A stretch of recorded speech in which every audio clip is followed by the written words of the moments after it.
Pagi, siang, sore, atau malam. Perkenalkan, nama saya Steven Ngui dengan NIM 205220103. Pada kesempatan hari ini, saya akan membahas tentang dua materi yang telah dipaparkan oleh Pak Heri Firmansyah dalam kelas saya. Pertama, saya akan membahas tentang tindak pidana perbankan. Next slide. Tindak pidana di mana adanya tindak pidana tindak pidana perbankan. Tindak pidana perbankan biasanya membahas tentang adanya suatu tindak pidana yang merupakan bagian dari hukum perbankan yang berkaitan dengan tindakan tindakan ilegal atau sektor perbankan atau lembaga keuangan seperti penipuan, pencucian uang, pemalsuan dokumen atau penyalahgunaan kepercayaan yang dapat memiliki konsekuensi hukum serius dan mempengaruhi stabilitas sistem keuangan suatu negara. Next. Next. Nah, kemudian ada kejahatan perbankan pasal 46 ayat 1 yang berisi tentang perhimpunan dana dari masyarakat dalam bentuk simpanan tanpa izin usaha dari Bank Indonesia. Nah, ini maksudnya adalah pasal-pasal yang akan disebutkan ini terkait dengan tindak pidana perbankan dalam Undang-Undang Perbankan Nomor 7 Tahun 1992 yang kemudian diubah menjadi UU Nomor 10 Tahun 1998 dalam hukum bisnis. Nah, kemudian dalam tindak pidana perbankan ini itu dapat dibagi menjadi dua dua jenis kejahatan, dua jenis yaitu ada kejahatan sama ada pelanggaran. Nah, biasanya kejahatan itu tuh terdapat dalam pasal 51 ayat 1 itu menyatakan bahwa tindak pidana yang termasuk dalam pasal-pasal seperti pasal 46, 47, 48 ayat 1, 49 dan pasal 50 dan pasal 51A itu adalah suatu kejahatan. Nah, berarti bahwa pelanggaran-pelanggaran yang tercakup dalam pasal-pasal ini dianggap sebagai suatu pelanggaran HAM yang sangat serius menurut hukum. Tapi pelanggaran pasal 51 ayat 2 menyatakan bahwa tindak pidana yang termasuk dalam pasal 48 ayat 2 ini tuh dianggap sebagai pelanggaran. Namun pelanggaran ini tuh termasuk dalam kategori pelanggaran yang mungkin kurang serius dibandingkan dengan kejahatan yang disebut dalam pasal ayat 1. Next. Kemudian ada pelanggaran perbankan pasal 48 ayat 2, di mana adanya yang berisi anggota dewan, komisaris, direksi, pegawai bank yang lalai memberikan keterangan yang wajib dipenuhi sebagaimana dimaksud. Jadi, itu di mana adanya perbedaan kunci dalam klasifikasi tindak pidana perbankan di bawah UU perbankan tersebut. Nah, yang dapat mempengaruhi tindakan seriusnya itu hukuman dan tindakan hukum yang dapat diambil terhadap pelaku tindak pidana tersebut.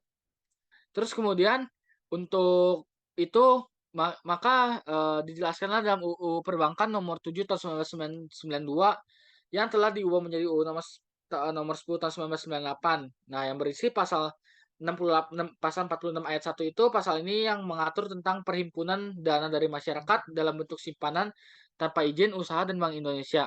Nah, berarti bahwa entitas atau individu itu menggunakan dana dari masyarakat. Nah, kemudian ada pasal 47. Pasal 47 ini berkaitan dengan adanya eh, dengan anggaran rahasia bank dengan membocorkan informasi bank tanpa tanpa izin dapat dianggap sebagai kejahatan perbankan. Nah, kemudian ada di mana pasal 48, di mana pasal ini itu mengatur tentang informasi laporan keuangan bank, membuat memalsukan, menghilangkan, mengubah, dan bahkan mengaburkan atau menyembunyikan informasi atau laporan keuangan bank dengan cara ilegal dan dapat dianggap sebagai kejahatan perbankan.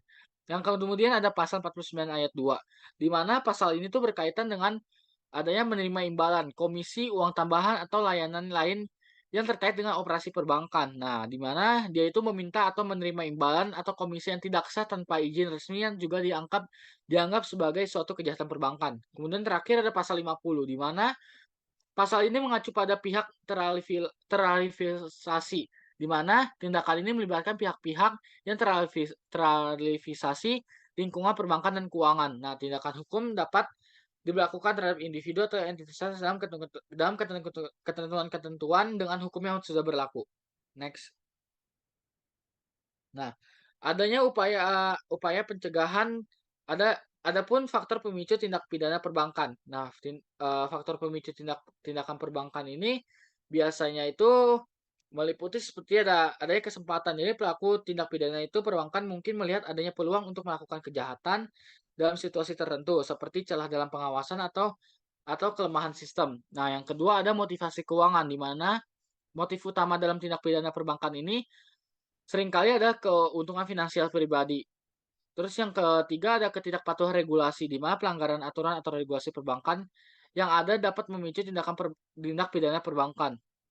Nah, kemudian ada tekanan ekonomi, di mana kondisi ekonomi yang sulit atau tekanan finansial pada individu itu dapat memotivasi tindakan ilegal dalam upaya mengatasi kesulitan kesulitan keuangan.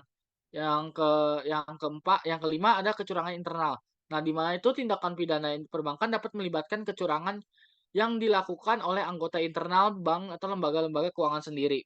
Nah, terus kemudian ada kepincangan etika, di mana keputusan etis yang buruk atau tindakan yang otoritas regulasi atau manajemen internal dapat menciptakan lingkungan yang di mana tindakan ilegal dapat terjadi tanpa terdeteksi. Kemudian kemudian itu adanya kompleksitas keuangan, di mana transaksi keuangan dalam kompleks dan berbagai instrumen keuangan dapat menjadi lingkungan yang lebih rentan terhadap tindakan ilegal jika tidak ada pengawasan yang lebih memadai. Kemudian tekanan ekonomi, di mana kondisi ekonomi yang sulit atau tekanan finansial pada individu atau entitas dapat memotivasi dalam tindakan ilegal dalam upaya mengatasi kesulitan keuangan. Next. Upaya pencegahan tindakan pidana perbankan. Nah, berikut ada upaya untuk mencegah tindakan perbankan. Nah, yang pertama ada regulasi ketat. Nah, regulasi ketat ini penerapan aturan dan peraturan ketat dalam industri perbankan dapat memberikan panduan yang jelas tentang tindakan yang diperbolehkan dan melarang tindakan ilegal. Yang kedua, pengawasan ketat, di mana otoritas pengawasan keuangan perlu melakukan pengawasan yang lebih cermat terhadap aktivitas perbankan untuk mendeteksi potensi tindak pidana perbankan. Kemudian ada pelatihan karyawan, di mana ini untuk melatih karyawan dalam etika bisnis, keamanan data, atau prosedur data yang benar. Terus adanya keamanan data, di mana meningkatkan keamanan data dan sistem informasi adalah penting untuk melindungi informasi perbankan. Kemudian teknologi yang canggih. Kemudian adanya teknologi yang canggih itu di mana adanya peningkatan peningkatan teknologi yang lebih canggih agar mengurai resikonya terjadi tindak ilegal perbankan. Kemudian ada pendidikan publik atau biasa memberikan edukasi kepada masyarakat tentang resiko dalam bertransaksi perbankan dan cara melindungi diri mereka sendiri dapat meningkatkan kesadaran publik. Next. Nah, kesimpulan dari tindak pidana perbankan ini ada tindak ilegal yang bisa merugikan keuangan, menciptakan ketidakstabilan dan mengurangi rasa kepercayaan dalam dunia perbankan. Jadi kita sebagai sebagai pihak individu harus lebih teliti terhadap tindak pidana perbankan supaya kita tidak terjerumus atau tidak kena dalam tindak pidana ini. Next. Kemudian ini adalah materi kedua yang akan saya bahas, yaitu tentang pelanggaran HAM berat. Di mana pelanggaran HAM berat yang biasa dikatakan dengan hak asasi manusia atau HAM adalah itu tindakan yang seringkali memiliki dampak di luar nalar atau di luar biasa, baik pada tingkat nasional maupun internasional. Nah, ini biasa tuh mencakup berbagai perbuatan. Nah, baik disengaja ataupun tidak disengaja itu adanya kelalaian, kebijakan yang melanggar hukum atau mengurangi, menghalangi, membatasi atau mencabut hak asasi manusia individu atau kelompok. Nah, biasanya tuh pelanggaran semacam ini tuh biasanya tuh bisa bisa ngerusak kesejahteraan sama martabat manusia. Jadi adanya konsekuensi berdampak material dan imaterial. Jadi mereka itu nggak diatur dalam kitab undang-undang hukum pidana. Namun biasanya tuh seringkali dianggap sebagai extraordinary crimes. Di mana jenis pelanggaran HAM ini menyangkut berbagai jenis. Next. Nah, kemudian eh pelanggaran HAM berat. Nah, pelanggaran HAM berat ini di mana pelanggaran HAM ini mencakup tentang genosida, kejahatan terhadap kemanusiaan, dan kejahatan perang memiliki karakteristik ekstrim dalam kejahatan ini.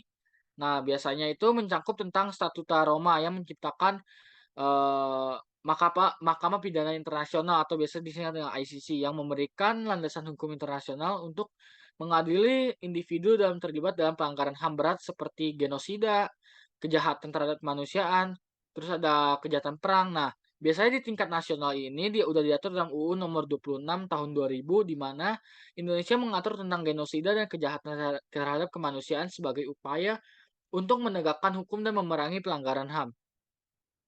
Next. Nah, jenis-jenis pelanggaran HAM yang berat. Nah, tadi udah saya jelaskan jenis-jenis pelanggaran HAM yang berat itu udah termasuk ada genosida, crimes against humanity, war crimes, the crime of aggression. Nah, semuanya ini sudah dicangkup dalam UU Nomor 26 Tahun 2000 tentang genosida dan kejahatan terhadap manusia. Nah, kemudian biasanya kayak tentang kejahatan tentang genosida itu juga melakukan pencegahan pelanggaran HAM. Biasanya pencegahan HAM berat ini menjadi kunci dalam menjaga keamanan, perdamaian, dan keadilan global. Jadi, upaya ini melibatkan diplomasi lah untuk mempengaruhi negara-negara agar mempengaruhi norma HAM. Next. Nah, Mahkamah Pidana Internasional tadi saya sudah jelaskan bahwa adanya Mahkamah Pidana Internasional di mana itu tuh kayak memberikanlah landasan hukum internasional untuk mengadili individu yang terlibat dalam pelanggaran HAM berat ya. Nah, itu tuh biasanya tuh buat orang-orang tadi kan sudah bilang buat orang-orang yang adanya tindakan hukum yang berat kayak misalnya genosida, kejahatan terhadap manusia atau perang.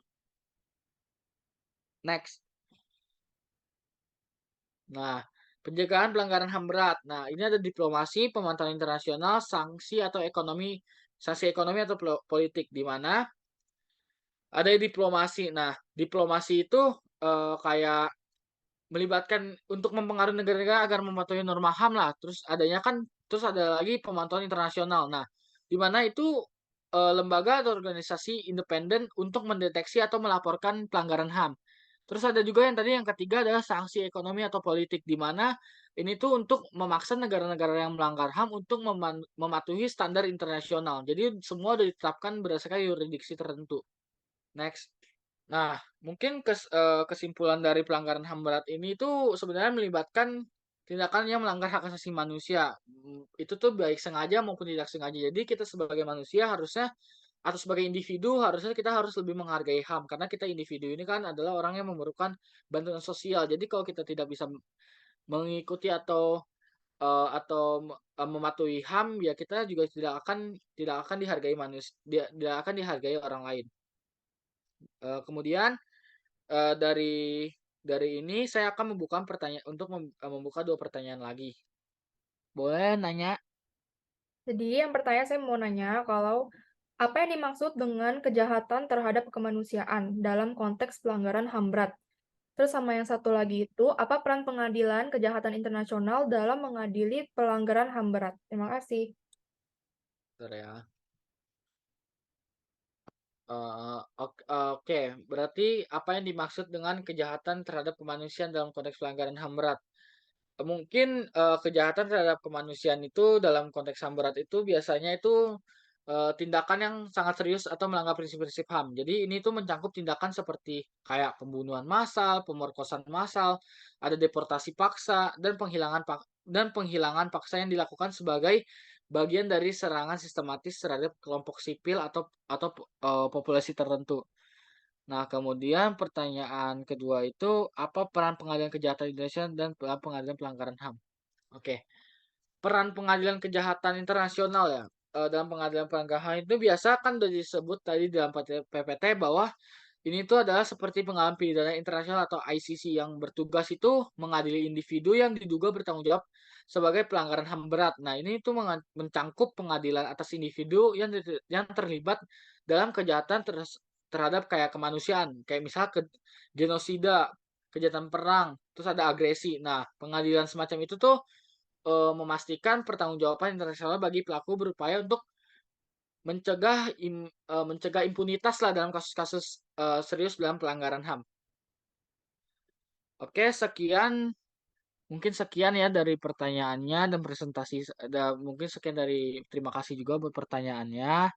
Terus sekian dari presentasi saya. Terima kasih.